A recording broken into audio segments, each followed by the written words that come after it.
So about 3 months ago, I picked up the Tamron 70-180mm F2.8, and I did a video when I first got it, giving you my first impressions, and I think it's time that we talk about whether or not I still love this lens, whether or not I still think it's worth the investment now that the excitement of getting the lens has died down, and whether or not I think it's worth it over the competitors that are out there, and especially the Sony native lineup ones. So, let's jump in.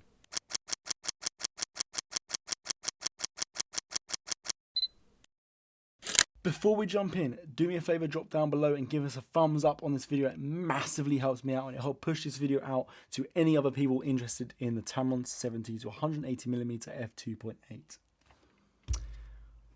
Also, while you're down there, consider subscribing.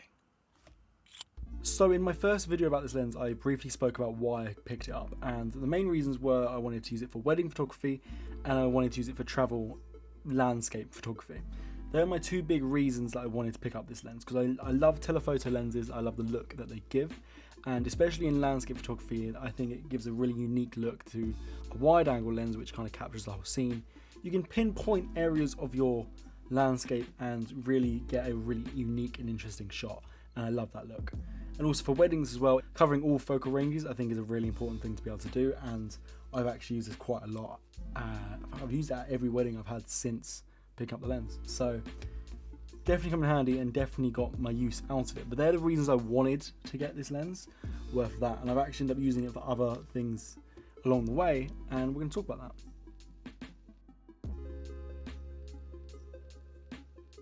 So as I said, I've used this for 3 weddings now. I've used it for maternity shoots, I've used it for family portrait shoots, I've used it for street photography, I've used it for travel photography, and I've used it for landscape photography. So I've used it for more than I wanted to, and I've actually got a really good amount of use out of it in the last 3 months. So I feel pretty confident to be able to give you an accurate answer on whether or not I think this lens is still worth it, because I have got to use it for everything I wanted and more. So to save leaving you hanging, straight up, the answer to do I think this lens is worth it is an absolute yes, 110%. I've absolutely loved using this lens, and I love just the experience of using this lens. It's one of those lenses which is genuinely fun to use, and I really enjoy it so far, and it's actually become one of my go-tos. I happily grab this over some of my other lenses at the moment.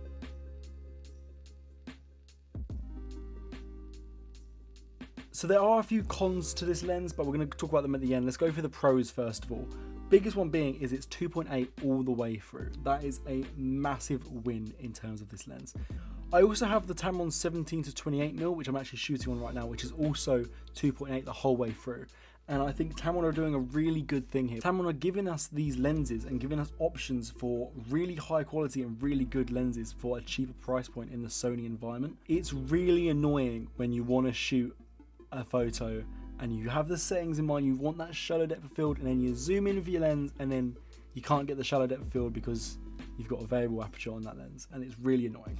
So the fact this is 2.8 the whole way through is honestly amazing. I love it. It looks so good at 180mm as well, because the background at 2.8 is absolutely obliterated. It is so smooth and so creamy. I love it. It looks so good, genuinely. Another reason I love this is the size and weight. It is not the smallest lens, don't get me wrong. It's really not the smallest lens. In fact, hang on. If we compare this to the Sony 50mm 1.8, it's not the smallest lens in the world, but they are very different lenses, and for a telephoto lens, it is actually quite small. The weight comes in at 810 grams, so under a kilo, and it is honestly not that bad. In my camera, I'm used to carrying around a lot of kit in my bag, so it doesn't actually make much of a difference for me. The one downside is when I want this lens and my drone, then it gets heavy. The bag gets heavy, but I think it's worth it. I love this lens. Another massive win when it comes to this lens is the fact it has a weather sealed gasket on the bottom here, which means condensation doesn't build up on your sensor.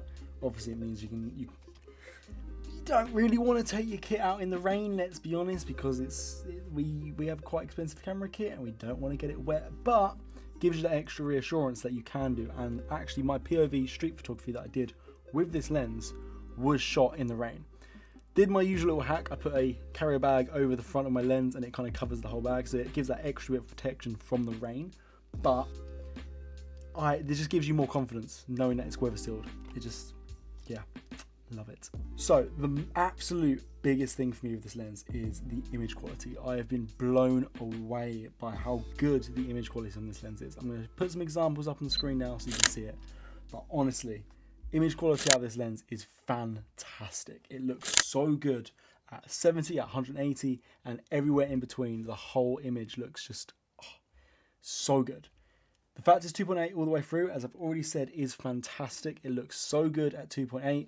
And as the case is with all telephoto lenses, when you zoom in on them, the background becomes blurry and blurry. You don't actually need to shoot at such a shallow depth of field to still get a really blurred out background. So when you do shoot at the absolute lowest of 2.8, it just looks so good. It is amazing, genuinely amazing for portrait work. It looks so good. And also, it's just versatile. You can use this for so many things. It's probably, this sort of lens is really aimed at wedding photographers, landscape photographers, sport photographers, product photographers. Like, you could shoot so much of this. There's a reason 70-200 is the common focal range, and almost, I think every camera brand has a 70-200 or similar focal length lens available, because it's just such a sought after focal range. So going back to the travel point, I took this to Portugal, and I actually took it on a day trip. We went out to the beach, and it was a mission to get down to that beach.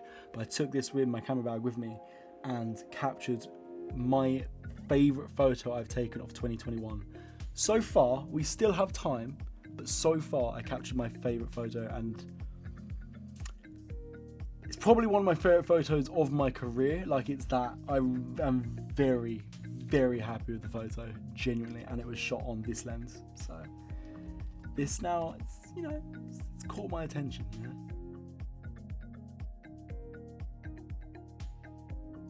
In terms of cons, I wouldn't even say that this lens has cons. I would just say there are things that I would rather it had. However, take this with a pinch of salt, because obviously it is a cheaper lens than its competitors, so can't expect it to have everything. But I would love it to have a custom button on the lens. That would be cherry on top for me. Just to be able to either set it to what you want, set it to maybe autofocus lock or whatever you want to use it for. I would probably have it as autofocus lock, because it just makes it a lot easier. But you could use it for whatever you want. That's just my preference. But it doesn't have one. Doesn't matter. I've got those custom buttons on my Sony, so it's not the end of the world. It's just something that would be nice to have. And the other thing it'd be really nice to have would be an internal zoom. So this one is an external zoom, so obviously you can lock it at 70mm so it doesn't slide around in your bag, but it is an external zoom. So you do have the potential for dust to get sucked in to the lens as you're zooming it. That is a known problem on external zooming lenses, and the dust usually gathers. It's really dusty at the moment. It's on top. I need to clean it. Okay, sorry, I didn't clean it for the video.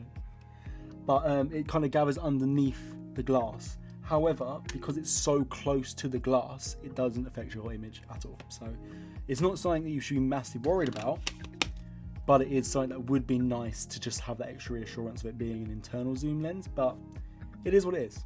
As I say, this is a cheaper lens to its competitors.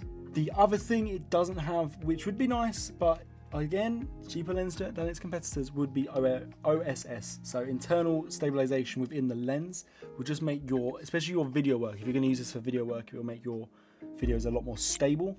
The Sony does have built-in IBIS. That paired with OSS would just make a fantastic image. It doesn't have that, but it's not the end of the world. It's really not. If you really are sought after that stable look, you're probably going to have a gimbal or something like that. I do have my gimbal. I haven't actually tried mounting it to it yet. It could do it. I think it could do it. It would take some balancing, but we'll do that at some point. When I need to do it, we'll do it. You know.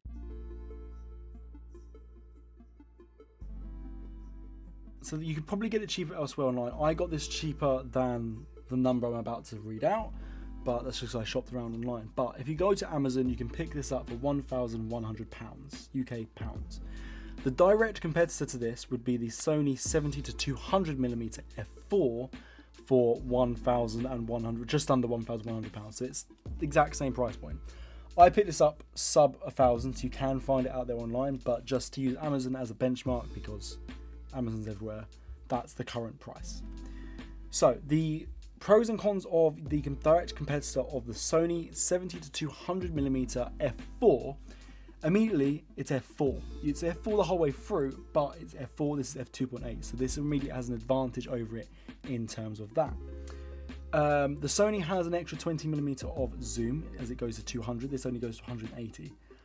I can't see that being an issue, and that's a big reason why I didn't go for it. I would rather be able to shoot at 2.8 than to be able to zoom to 200mm, because it's not a massive difference. Just take a step forward. If I'm completely, people are probably going to hate me for saying that, but just come on, just move a bit closer if it's that big of an issue.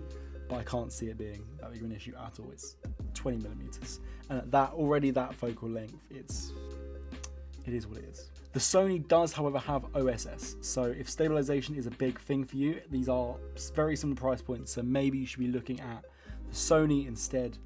And then you can get the stabilization within the lens as well. So it all depends on what exactly you are after in this lens. What do you want to get out of this lens?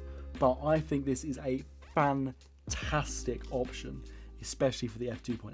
And just to give you an idea, if you wanted to get the Sony 70-200 f2.8, which is part of the G Master range, on Amazon you are looking at £2,200. So it is almost double the price for the Sony native to get the 2.8 in the lens, which is again a massive reason and a big factor as to why I say I think Tamron are doing a fantastic thing. They are giving us lenses with the ability to shoot 2.8 the whole way through at really good focal length for an affordable price, and the things they are missing really aren't that big of a deal, in my opinion. Personally, it depends, as I say, it depends on what you're going to be using it for, but the cons that this is missing compared to that lens, it's just not big enough to spend that. They're not great enough cons to spend so much more money, in my opinion. Obviously there are other factors. Image quality be a factor in that. I'm sure the Sony probably does outweigh slightly. However, I have done my own research. I spent months researching this lens and against its competitors before I purchased it, because it was a big investment. And from what I could see online and from what I could tell in people's videos and their reactions comparing the two lenses, the difference in image quality isn't that great at all. This is on par with the G Master. I haven't tested it directly myself, but from seeing it online, I advise you to go out and do more research other than just this video. But the image quality difference is minimal, and I think for a lot of shooters, it makes this a much more attractive option.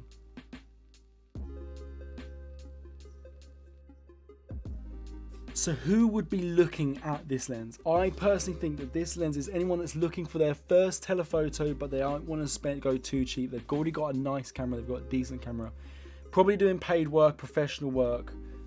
I would say you'll be looking at this sort of lens. The way I go out purchasing my camera gear is I want to get the best I can for the best value. And in my opinion, I think this gives you a fantastic image quality, all-round experience, all-round fantastic lens for a really good price. And that's why I went for this over the Sonys. That is a personal choice, that is entirely your decision, but that is how I feel about it, and that is my opinion on it. So do with that what you will. So that is it. That is my 3-month update on the Tamron 70-180mm f2.8.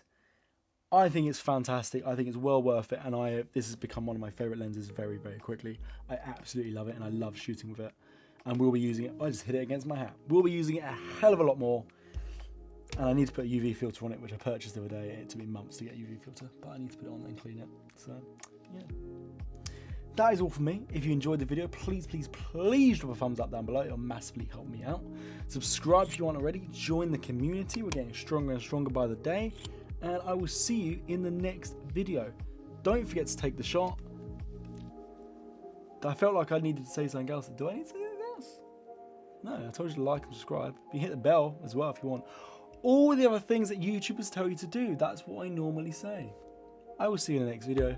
Don't forget to take the shot. I'm not taking my hat off because my hair is absolutely horrendous. Peace.